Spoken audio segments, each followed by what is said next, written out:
Hi hello ನಮಸ್ಕಾರ ಎಲ್ರಿಗೂ, welcome to my channel. ನಾವಿವತ್ತು ಮಂಗಳೂರಿಗೆ ಬಂದಿದ್ದೇವೆ. ಮನೆಗೆ ಸ್ವಲ್ಪ ತರಕಾರಿಗಳು ಬೇಕಿತ್ತು. ಹಾಗೆ ಇಲ್ಲಿ ಒಂದು ಕಡೆಯಲ್ಲಿ ಫ್ರೆಶ್ ತರಕಾರಿ ಸಿಗ್ತದೆ, ನೋಡುವ ಬನ್ನಿ. ಹಾಗೆ ಯಾರೆಲ್ಲ ನನ್ನ ವಿಡಿಯೋನ ಫಸ್ಟ್ ಟೈಮ್ ನೋಡ್ತಿದ್ದೀರಾ, ಪ್ಲೀಸ್ ನನ್ನ ಚಾನಲ್ನ ಸಬ್ಸ್ಕ್ರೈಬ್ ಮಾಡಿ.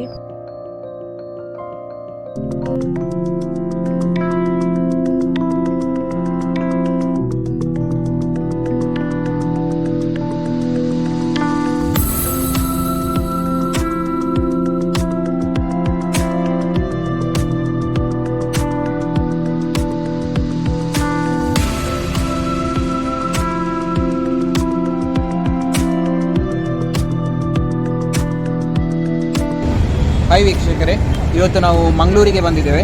ಮಂಗಳೂರು ನಂತೂರು ಏರಿಯಾ, ಇದು ನಂತೂರು KPT ಏರಿಯಾ ಅಂತ ಹೇಳ್ತೇವೆ ಈ ಜಂಕ್ಷನ್. ಇಲ್ಲಿ ನಾವು ದಿನ ಓಡಾಡ್ತಾ ಇರಬೇಕಾದ್ರೆ ಇಲ್ಲಿ ಒಂದು ರೋಡ್ ಸೈಡ್ ತರಕಾರಿ ಮಾರುವವರನ್ನು ನೋಡಿದರೆ ಊರಿದ್ದು ಫ್ರೆಶ್ ತರಕಾರಿ ಸಿಗ್ತದೆ ಇವರಲ್ಲಿ. ಬೆಂಡೆಕಾಯಿ ಇರ್ಬೋದು, ಬಸಳೆ ಇರ್ಬೋದು, ಹರಿವೆ ಸೊಪ್ಪು ಇರ್ಬೋದು, ಮುಳ್ಳು ಸೌತೆ ಇರ್ಬೋದು, ಆಲ್ಮೋಸ್ಟ್ ಎಲ್ಲ ಐಟಮ್ಸ್ ಇಲ್ಲಿ ಯಾವಾಗಲೂ ಬೆಳಗ್ಗಿಂದ ಸಾಯಂಕಾಲವರೆಗೆ ಆದರೂ ಸಹ ಫ್ರೆಶ್ ಆಗಿರ್ತದೆ. ಯಾಕೆಂತ ಹೇಳಿದರೆ ಇವರು ಒಳ್ಳೆ ಒಂದು ಮರದ ಕೆಳಗೆ ಕೂತ್ಕೊಳ್ತಾರೆ, ತಂಪಾದ ವಾತಾವರಣ, ಅದಕ್ಕೋಸ್ಕರ ಮತ್ತು ತರಕಾರಿಗೆಲ್ಲ ಆಗಾಗ ನೀರು ಚಿಮ್ತಾ ಇರ್ತಾರೆ. ಸೊ ಆದಷ್ಟು ಫ್ರೆಶ್ ಆಗಿ ಸಾಯಂಕಾಲವರೆಗಾದರೆ ಸಹ ಸೊಪ್ಪೆಲ್ಲ ಬಾಡಿ ಹೋಗೋದಿಲ್ಲ. ನೋಡುವ, ಇವತ್ತೊಂದು ಚಿಕ್ಕ ಪರಿಚಯ ಮಾಡ್ಕೊಳ್ಳೋಣ. ಸರ್, ನಿಮ್ಮ ಹೆಸರಿಗೆ? ದಿನೇಶ್ ಅಂತ ಇವರ ಹೆಸರು. ಇವರ ವಾಯ್ಸ್ ಸ್ವಲ್ಪ ಮೆಲ್ಲಗೆ ಉಂಟು, ನಿಮಗೆ ಕೇಳಿಸ್ಕೊಳ್ಳಿಕ್ಕಿಲ್ಲ, ಹಾಗಾಗಿ ಅವರದ್ದು ಆನ್ಸರ್ಸನ್ನು ನಾನೇನು ಹೇಳ್ತೇನೆ ಪುನಃ. ಎಷ್ಟು ವರ್ಷದಿಂದ ವ್ಯಾಪಾರ ಮಾಡ್ತಾ ಇದ್ದೀರಿ ಇಲ್ಲಿ? 4 ವರ್ಷದಿಂದ ದಿನೇಶ್ ಅವರು ವ್ಯಾಪಾರ ಮಾಡ್ತಾ ಇದ್ದಾರೆ. ನೀವು ಇದೆಲ್ಲ ಎಲ್ಲಿಂದ ತಗೊಳ್ಳೋದು ಐಟಮ್ಸ್ ಎಲ್ಲ? ಲೋಕಲ್ ತೋಟದಿಂದ ತರುವುದು ಅಥವಾ ಮಾರ್ಕೆಟಿಂದ ತರೋದು? ತೋಟದಿಂದ. ನೋಡಿ, ಇವರು ಐಟಮ್ಸ್ ಏನೆಲ್ಲ ಆದಷ್ಟು ತೋಟದಿಂದಲೇ ತಗೊಂಡು ಬರ್ತಾರೆ. ಅದೇ ರೀತಿ ನೀವು ಈಗ ಡೈಲಿ ಇದನ್ನು ಫ್ರೆಶ್ ಆಗಿ ತೋಟದಿಂದ ತರ್ತೀರಿ. ಈಗ ಸಾಯಂಕಾಲ ಆಗುವಾಗ ಕೆಲವು ಐಟಮ್ಸ್ ಉಳಿಬೋದು, ಇದೆಲ್ಲ ಆದರೆ ಮರುದಿನ ಆದರೂ ಮಾಡ್ಬೋದು ಕೆಲವು ಐಟಮ್ಸ್ ಅನ್ನೆಲ್ಲ. ಈ ಸೊಪ್ಪೆಲ್ಲ ಸಾಯಂಕಾಲ ಆಗುವಾಗ ಕಂಪ್ಲೀಟ್ ಬಾಡಿ ಹೋಗ್ತದೆ. ಏನು ಮಾಡ್ತೀರಿ ನೀವು ಐಟಮ್ಸ್ ಎಲ್ಲ? ಸೊಪ್ಪೆಲ್ಲ ಉಳಿದಿದ್ದು. ನೋಡಿ, ಇವರೊಂದು ಪುಣ್ಯ ಕಾರ್ಯ ಕೂಡ ಮಾಡ್ತಾ ಇದ್ದಾರೆ. ಉಳಿದಿರೋ ಸೊಪ್ಪುಗಳನ್ನೆಲ್ಲ ದೇವಸ್ಥಾನಕ್ಕೆ ಕೊಡ್ತಾರೆ. ದೇವಸ್ಥಾನದಲ್ಲಿ ಅನ್ನ ಸಂತರ್ಪಣೆ ಎಲ್ಲ ಆಗ್ತದೆ. ಸೊ ಅಲ್ಲಿಗೆ ಈ ಸೊಪ್ಪುಗಳೆಲ್ಲ ಉಪಯುಕ್ತ ಆಗ್ತದೆ. ಮಳೆಗಾಲದಲ್ಲಿ ಏನು ಮಾಡ್ತೀವಿ? ಓಪನ್ ಆಗಿದೆ, ಮಳೆಗಾಲದಲ್ಲಿ ಹೇಗೆ ಮ್ಯಾನೇಜ್ ಮಾಡಿ? ಉಳಿಯುವಂಥ ಐಟಮ್ಸ್. ನೋಡಿ, ಇವರು ತುಂಬ ಬುದ್ಧಿವಂತರು. ಮಳೆಗೆ ಉಳಿಯುವಂಥ ಐಟಮ್ಸನ್ನು ಮಾತ್ರ ಹಾಕಿ ವ್ಯಾಪಾರ ಮಾಡ್ತಾರೆ ಇವರು. ಹಾಗಾಗಿ ಮಳೆಗಾಲದಲ್ಲಿ ಹೇಗೆ ವ್ಯಾಪಾರ ಮಾಡಬೇಕು, ಬೇಸಿಗೆಯಲ್ಲಿ ಹೇಗೆ ವ್ಯಾಪಾರ ಮಾಡಬೇಕಂತ ಇವರು ಚೆನ್ನಾಗಿ ತಿಳ್ಕೊಂಡಿದ್ದಾರೆ.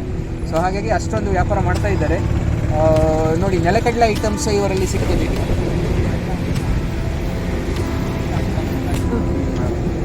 ಅದೇ ರೀತಿ ಇವತ್ತಿನ ಸ್ಪೆಷಲ್ ನೋಡಿ, ಇದು ಮರಗೆಣಸು ಅಂತ ಹೇಳ್ತಾರೆ. ಇದರದ್ದು ಚಿಪ್ಸ್ ಮಾಡ್ಬೋದು, ಪೋಡಿ ಮಾಡ್ಬೋದು, ತುಂಬ ಒಳ್ಳೆಯದಿದೆ. ಫ್ರೆಶ್ ಸ್ಟಾಕ್ ಇದೆ. ನೋಡಿ ಎಷ್ಟು ಫ್ರೆಶ್ ಇದೆ ಅಂತ ಅವ್ರು ಕಟ್ ಮಾಡಿ ತೋರಿಸ್ತಾ ಇದ್ದಾರೆ.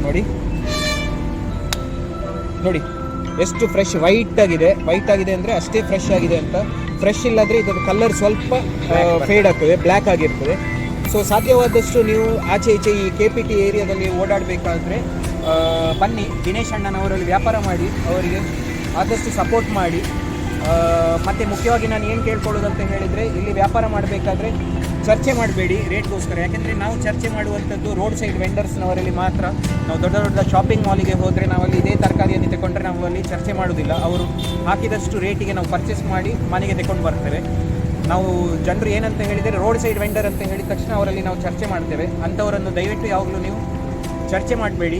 ಅವರು ಹೇಳಿದ ರೇಟಿಗೆ ಆದಷ್ಟು ಪರ್ಚೇಸ್ ಮಾಡಿ ಅವರಿಗೆ ಸಪೋರ್ಟ್ ಮಾಡುವ, ನಾವೆಲ್ಲರೂ ಸೇರಿ ಒಳ್ಳೆ ವ್ಯಾಪಾರ ಕೊಡೋಣ. ಲೊಕೇಶನ್ ಗೊತ್ತಾಯ್ತಲ್ಲ, ನೋಡಿ, ಜೋಳ ಕೂಡ ಇದೆ, ಎಲ್ಲ ಐಟಮ್ಸ್ ಇದೆ. ಊರಿನ ಬಾಳೆಹಣ್ಣಿದೆ, ಊರಿನ ಸೂರೆಕಾಯಿ ಇದೆ, ಮೆಂತ್ಯ ಸೊಪ್ಪು ಊರಿದಿದೆ, ಎಲ್ಲ ಊರಿನ ಕುಂಬಳಕಾಯಿ ಇದೆ, ಆ ಕಡೆ ತೊಂಡೆಕಾಯಿ ಇದೆ. ಹಾಗಾಗಿ ಸೊ ಸಾಧ್ಯವಾದಷ್ಟು ಇವರನ್ನು ಸಪೋರ್ಟ್ ಮಾಡಿ. ಇನ್ನೊಂದು ಈ ಸೀಸನ್ ಇದು ಸ್ಪೆಷಾಲಿಟಿ, ಮಟ್ಟು ಗುಳ್ಳ ಉಡುಪಿದ್ದು, ಅದು ಕೂಡ ಇದೆ ಇಲ್ಲಿ.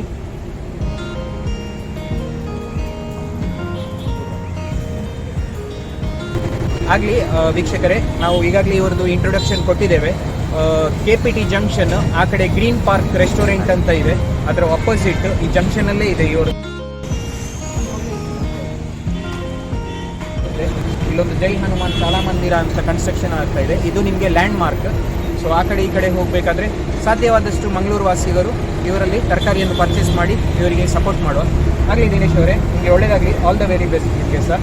ಒಳ್ಳೆ ವ್ಯಾಪಾರ ಆಗಲಿ ನಿಮಗೆ. ಥ್ಯಾಂಕ್ ಯು, ಇಷ್ಟೊಂದು ನೀವು ಸಪೋರ್ಟ್ ಮಾಡಿದ್ದಕ್ಕೆ.